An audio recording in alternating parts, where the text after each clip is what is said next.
हमने शहर को दी एक नई पहचान, हम हैं सिंघानिया बिल्डकॉन। इधर सीएम भूपेश बघेल और प्रदेश प्रभारी पुनिया का खैरागढ़ दौरा होगा। कल खैरागढ़ के दौरे पर सीएम भूपेश बघेल और प्रदेश प्रभारी पीएल पुनिया रहेंगे। कल छुई खदान और खैरागढ़ में कार्यकर्ताओं की एक विशेष बैठक भी आयोजित की गई है। वहीं चुनाव प्रचार प्रसार की समीक्षा भी प्रदेश प्रभारी लेंगे।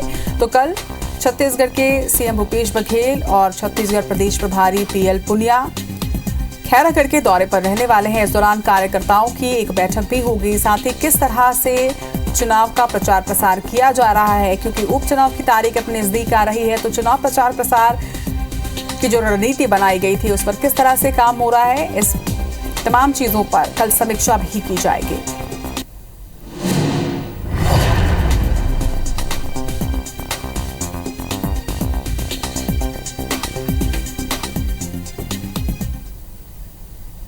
चले बढ़ेंगे आगे और बड़ी खबर खैरागढ़ से भी आपको बता दें, बीजेपी ने प्रचार अभियान में अपनी ताकत झोंक दी है। छुई खदान में बीजेपी की सभा पूर्व सीएम रमन सिंह, विष्णुदेव साय, धर्मलाल कौशिक ने यहां सभा की है। वहीं सभा में बीजेपी प्रत्याशी कोमल जंगेल भी मौजूद रहे।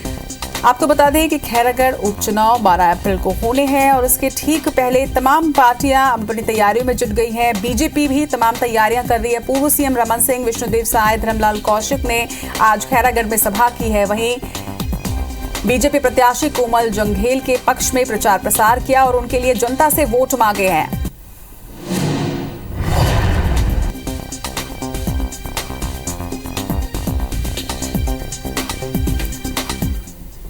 और खैरागढ़ उपचुनाव से जुड़ी तमाम अपडेट के साथ हमारे सहयोगी सौरभ परिहार इस वक्त हमारे साथ जुड़ रहे हैं। सौरभ, जैसे जैसे अब चुनाव की तारीख नजदीक आती जा रही है, सियासी गर्मी, सियासी पारा यहां बढ़ने लगा है।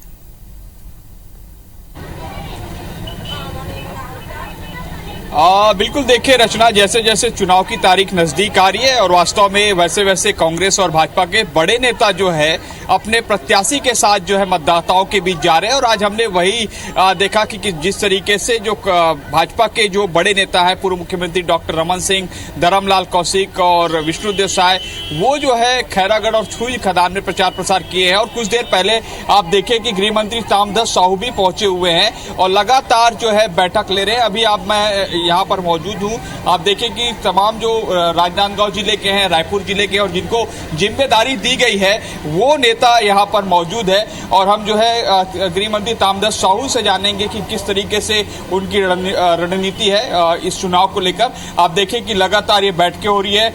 कुछ देर पहले ही ताम्रध्वज साहू जी पहुंचे हुए यहाँ पर। ताम्रध्वज जी, किस तरीके से रणनीति तैयार हो रही जीत के लिए? कि रणनीति का जहाँ तक प्रश्न है, चुनाव जिस दिन से डिक्लेयर हुआ है यहाँ, तब से माननीय मुख्यमंत्री भूपेश बघेल जी के निर्देश में प्रदेश कांग्रेस कमेटी और सभी फ्रंटल ऑर्गेनाइजेशन और सभी कांग्रेस जन लग चुके हैं। उसके बाद जैसे ही टिकट वितरण हुआ उसमें तेज गति आई। रणनीति का जहाँ तक प्रश्न है, अलग अलग ढंग से सेक्टर बनाना, जोन बनाना, बूथ मैनेजमेंट को देखना, इस प्रकार का काम अभी शुरू किया गया है।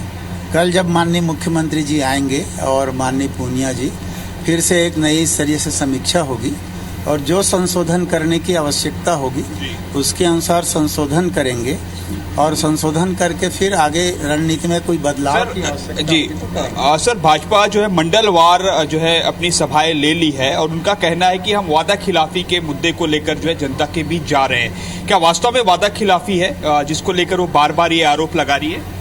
हमारा स्पष्ट रहेगा, भारतीय जनता पार्टी हमारे अगेंस्ट में जो बात करेगी हम उसी को उनके अगेंस्ट में थोपेंगे। वादा खिलाफी उनने किया कि 2 बार धान का बोनस देने की बात करके रमन सिंह ने नहीं दिया, 15 लाख देने की बात करके नरेंद्र मोदी ने नहीं किया। तो जो इशू हमारे लिए वो उठाना चाहेंगे हम उसी को पलट के उनके लिए बताएंगे कि हमने नहीं किया उनने है। माननीय भूपेश बघेल जी ने प्रदेशाध्यक्ष रहते जितनी भी बातें घोषणा पत्र में की हैं उन तमाम वादाओं को 1, 2, 4 बचा है, 1.5 साल, 1.25 साल समय है, सारा पूरा हो गया। जो जन घोषणा पत्र में नहीं है उससे अलग हटकर नई नई योजनाएं बनाई गई हैं। न केवल बनाया गया है अपितु क्रियान्वित किया एक गया। लास्ट सवाल था, बीजेपी ये भी कह रही है गांव-गांव में जाकर कि जो केंद्र की योजनाएं हैं, पीएम आवास है, चाहे जल जीवन मिशन है, इस पर कांग्रेस सरकार काम नहीं कर रही है, इसलिए जो है भाजपा को वोट देना चाहिए। केंद्र की मोदी सरकार जो है छत्तीसगढ़ के लिए कई योजनाएं दी है, लेकिन उस योजनाओं का क्रियान्वयन नहीं हो रहा है, जिसके कारण जनता को नुकसान हो रहा है। ये आरोपों को कैसे देखें? मैंने पहले कहा कि वो जो आरोप लगाएंगे उसका जवाब उन्हीं के लहजे में दिया जाएगा। केंद्र की जितनी योजना है उसमें नरेंद्र मोदी कितना पैसा दिया है ये बता दे। प्रधानमंत्री आवास में कितना रेशियो केंद्र का रहता है, कितना राज्य का रहता है, वो पैसा दिया है तो बता दे। वो पैसा दिया है और अगर हम काम नहीं किए हैं तो दोषी हैं। तो हर चीज़ का जवाब है हमारे पास, कहीं कोई कमी नहीं। भारतीय जनता पार्टी के पास कोई मुद्दा नहीं है।